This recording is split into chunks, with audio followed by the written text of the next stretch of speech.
आकाशवाणी लखनऊ से प्रस्तुत हैं प्रादेशिक समाचार। मुख्य समाचार।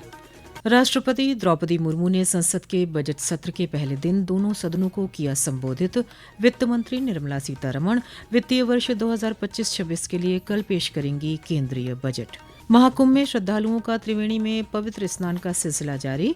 उपराष्ट्रपति जगदीप धनखड़, विदेश मंत्री एस जयशंकर समेत 116 देशों के राजनयिक कल लगाएंगे संगम में डुबकी। दशाश्वमेध घाट पर होने वाली गंगा आरती 5 फरवरी तक जन सामान्य के लिए रहेगी बंद। श्रद्धालुओं की भारी भीड़ को देखते हुए लिया गया फैसला। और गाजीपुर में सड़क दुर्घटना में 6 लोगों की मौत, 15 लोग घायल। मुख्यमंत्री योगी आदित्यनाथ ने घायलों के समुचित इलाज के दिए निर्देश। नमस्कार, प्रदेश के समाचारों के साथ मैं मनीषा पाठक। अब समाचार विस्तार से। राष्ट्रपति द्रौपदी मुर्मू ने कहा है कि सरकार देश के विकास और लोगों के कल्याण के लिए अभूतपूर्व गति से काम कर रही है। संसद के बजट सत्र के पहले दिन आज दोनों सदनों की संयुक्त बैठक को संबोधित करते हुए राष्ट्रपति ने सरकार की विभिन्न योजनाओं पर प्रकाश डाला। संसद के संयुक्त सत्र को संबोधित करते हुए राष्ट्रपति द्रौपदी मुर्मू ने कहा कि महाकुंभ हमारी सांस्कृतिक परंपराओं और सामाजिक जागरण का पर्व है। उन्होंने मौनी अमावस्या पर हुई दुर्घटना पर अपनी संवेदनाएं व्यक्त की और घायलों के शीघ्र स्वस्थ होने की प्रार्थना की। इस समय देश में महाकुंभ का ऐतिहासिक पर्व भी चल रहा है। महाकुंभ भारत की सांस्कृतिक परंपरा का, भारत की सामाजिक चेतना का पर्व है। देश और दुनिया से आए करोड़ों श्रद्धालु प्रयागराज में पूर्ण स्नान कर चुके हैं। मैं मौनी अमावस्या के दिन हुई हादसे पर अपना दुख व्यक्त करती हूँ। घायलों के शीघ्र स्वस्थ होने की कामना करती हूँ। इस दौरान उपराष्ट्रपति जगदीप धनखड़ ने कहा कि महाकुंभ का ऐतिहासिक पर्व भारत की सांस्कृतिक परंपरा और सामाजिक चेतना के महत्व को परिभाषित करता है। श्री धनखड़ ने मौनी अमावस्या पर्व पर हुई घटना में घायलों के शीघ्र स्वस्थ होने की कामना की। वित्त वर्ष 2025 में देश के वास्तविक सकल घरेलू उत्पाद जीडीपी में 6.4% की वृद्धि का अनुमान है। वित्त मंत्री निर्मला सीतारमण द्वारा आज संसद के दोनों सदनों में पेश किए गए आर्थिक सर्वेक्षण में यह अनुमान लगाया गया। आर्थिक सर्वेक्षण में कहा गया कि देश ने कृषि और सेवा क्षेत्र द्वारा समर्थित स्थिर आर्थिक विकास प्रदर्शित किया है। इसमें रिकॉर्ड खरीफ उत्पादन और अनुकूल कृषि परिस्थितियों के कारण ग्रामीण मांग में सुधार होने का उल्लेख किया गया है। केंद्रीय वित्त मंत्री निर्मला सीतारमण कल वित्तीय वर्ष 2025-26 के लिए बजट पेश करेंगी। इस बार के बजट से सभी वर्गों को काफी आशाएं हैं। शिक्षा जगत से जुड़े लोगों का मानना है कि सरकार इस बजट में शिक्षा जगत और युवाओं के लिए कुछ विशेष कदम उठाएगी। वाराणसी के IIT BHU के प्रोफेसर सुशांत कुमार श्रीवास्तव ने कहा कि इस बार के बजट से शिक्षा के क्षेत्र में बड़े बदलाव की उम्मीद की जा रही है। नई शिक्षा नीति में, नेशनल एजुकेशन पॉलिसी में हम एजुकेशन को रीडिफाइन कर रहे हैं। हमने उनको इंटर्नशिप प्रोग्राम से जोड़ा है। इतने सारे बच्चे हैं जिनको पढ़ना है, लिखना है और सीखना है, तो इसके लिए सरकार से हम सहयोग की अपेक्षा करते हैं और उम्मीद करते हैं कि इस बार बजट में कम से कम 6% GDP का हमें एजुकेशन में मिलेगा। और इस प्रकार से अगर हमको यह एलोकेशन मिलेगा तो शायद हम सरकार की भावनाओं के अनुरूप और राष्ट्र की चेतना के अनुरूप हम कोई अच्छा कार्य कर पाएंगे। वहीं कृषि क्षेत्र के लोग भी कल आने वाले बजट को लेकर काफी आशान्वित हैं। आचार्य नरेंद्र देव कृषि विश्वविद्यालय के कुलपति डॉक्टर ब्रजेंद्र सिंह ने कहा कि उन्हें उम्मीद है कि बजट में छोटे किसानों को प्रोत्साहित करने के लिए कदम उठाए जाएंगे। हमने पैदावार बहुत किया है, लेकिन उसमें मूल्य संवर्धन की जरूरत है। हमें ये भी अपेक्षाएं हैं कि मूल्य संवर्धन करने के लिए छोटे छोटे किसानों का जो अनऑर्गेनाइज ग्रुप है उनको भी प्रोत्साहित करने की जरूरत है। जो FPO के अलावा या सेल्फ हेल्प ग्रुप के अलावा 5 या 10 किसानों का जो समूह हो, अगर वो चाहें कोई इंडस्ट्री लगाना छोटे स्तर पर, तो उनको भी हमें इंसेंटिव देने की जरूरत है।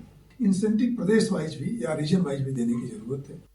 ये समाचार आप आकाशवाणी लखनऊ से सुन रहे हैं। ताज़ा समाचार जानने के लिए आप हमारी वेबसाइट newsonair.gov.in पर लॉगिन कर सकते हैं। इसके साथ ही आप प्रादेशिक समाचारों का ये बुलेटिन हमारे YouTube channel news on AIR Lucknow पर भी सुन सकते हैं। समाचारों में आपका फिर स्वागत है। महाकुंभ में बसंत पंचमी से पहले बड़ी संख्या में श्रद्धालुओं के पहुंचने का क्रम जारी है।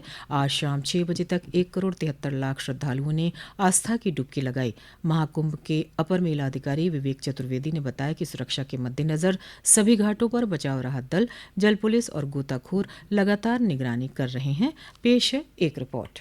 आगामी बसंत पंचमी को होने वाले तीसरे अमृत स्नान के लिए उत्तर प्रदेश सरकार ने मेला प्राधिकरण को निर्देश दिया है कि वे जीरो एरर व्यवस्था सुनिश्चित करें। इसके अलावा सर्वाधिक भीड़ वाले इलाके में ज्यादा से ज्यादा वरिष्ठ पुलिस अधिकारियों को सुरक्षा बल के साथ मौजूद रहने को कहा गया है। वहीं बॉर्डर एरिया में पुलिस अधीक्षक स्तर के अधिकारियों की तैनाती की जाएगी। अमृत स्नान के दौरान संगम नोज पर अत्यधिक भीड़ को रोकने की आवश्यकता पर भी बल दिया गया। इसके अलावा कई स्तरों पर बैरिकेडिंग की जाएगी और डायवर्जन प्लान को लागू किया जाएगा। वहीं अमृत स्नान के दिन कोई भी वीआईपी प्रोटोकॉल नहीं लागू होगा। 2 फरवरी और 3 फरवरी को श्रद्धालुओं की सुविधा के लिए मेला क्षेत्र में डायवर्जन लागू किया जाएगा। प्रवीण मिश्र, आकाशवाणी समाचार, प्रयागराज, महाकुंभ नगर। उपराष्ट्रपति जगदीप धनखड़ कल परिवार के साथ संगम में डुबकी लगाने के लिए प्रयागराज पहुंचेंगे। मुख्यमंत्री योगी आदित्यनाथ बमरौली एयरपोर्ट पर श्री धनखड़ का स्वागत करेंगे। वहां से उपराष्ट्रपति हेलीकॉप्टर से अरैल पहुंचेंगे। अरैल से क्रूज द्वारा वीवीआईपी घाट जाकर स्नान करेंगे। संगम में स्नान के बाद उपराष्ट्रपति अक्षय वट और लेटे हुए हनुमान जी के दर्शन भी करेंगे। वहीं विदेश मंत्री एस जयशंकर के साथ अमेरिका, बांग्लादेश, जापान, जर्मनी, रूस और यूक्रेन समेत 116 देशों के राजनयिक भी कल महाकुंभ पहुंचेंगे। सभी राजनयिक अरैल पहुंचकर सबसे पहले अपने देश का झंडा फहराएंगे। इसके बाद संगम में डुबकी लगाने पहुंचेंगे। मेलाधिकारी विजय किरण आनंद ने बताया कि सभी राजनयिक संगम में डुबकी लगाने के बाद अक्षय वट और लेटे हुए हनुमान जी के दर्शन करेंगे। इसके बाद डिजिटल अनुभूति केंद्र में प्रयागराज से जुड़ी जानकारियां लेंगे। महाकुंभ में हुए हादसे के कारणों का पता लगाने के लिए गठित 3 सदस्यीय न्यायिक आयोग आज प्रयागराज पहुंच गया है। आयोग के सदस्यों ने संगम घाट का दौरा कर घटना के कारणों और परिस्थितियों की जानकारी ली। ये आयोग हादसे की वजह का पता लगाने के साथ ही भविष्य में ऐसी घटनाओं को रोकने की सिफारिशों के साथ 1 महीने के अंदर अपनी रिपोर्ट देगा। वाराणसी में बढ़ती भक्तों की भीड़ को देखते हुए दशाश्वमेध घाट पर होने वाली मां गंगा की आरती में 5 फरवरी तक श्रद्धालुओं से न आने की अपील की है। गंगा आरती कराने वाली संस्था के अध्यक्ष सुशांत मिश्रा ने बताया कि दशाश्वमेध घाट पर आयोजित होने वाली गंगा आरती 5 फरवरी तक जन सामान्य के लिए बंद रहेगी। करोड़ों की संख्या में जो है दर्शनार्थी प्रयागराज आ रहे हैं और कुंभ स्नान के बाद काशी की ओर और अयोध्या की ओर जा रहे हैं। तो इस समय गंगा आरती में और काशी में जो भीड़ है वो काफ़ी ज़्यादा है और इसीलिए हम लोग गंगा सेवा निधि परिवार की ओर से आप सभी देशवासियों से ये अपील करते हैं कि जब तक भीड़ काफ़ी ज़्यादा है तब तक आप लोग गंगा आरती का दर्शन करने न आए। और आप लोग से निवेदन है कि आप लोग जो ऑनलाइन है वहीं से आप लोग देख करके दर्शन कर लें।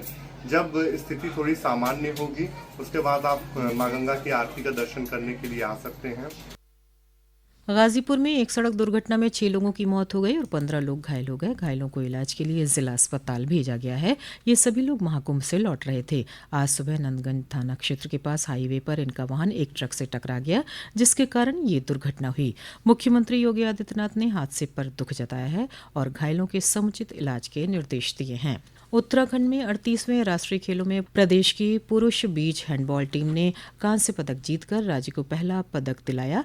यूपी टीम ने कांस्य पदक मुकाबले में राजस्थान को पेनाल्टी शूटआउट में हरा दिया। वहीं वुशु खिलाड़ी मोहित थापा ने नंदाव स्पर्धा में रजत पदक जीतकर यूपी को दूसरा पदक दिलाया।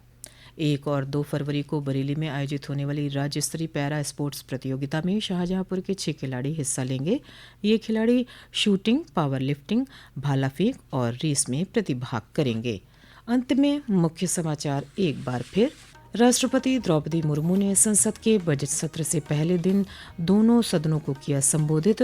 वित्त मंत्री निर्मला सीतारमण वित्तीय वर्ष 2025-26 के लिए कल पेश करेंगी केंद्रीय बजट। महाकुंभ में श्रद्धालुओं का त्रिवेणी में पवित्र स्नान का सिलसिला जारी।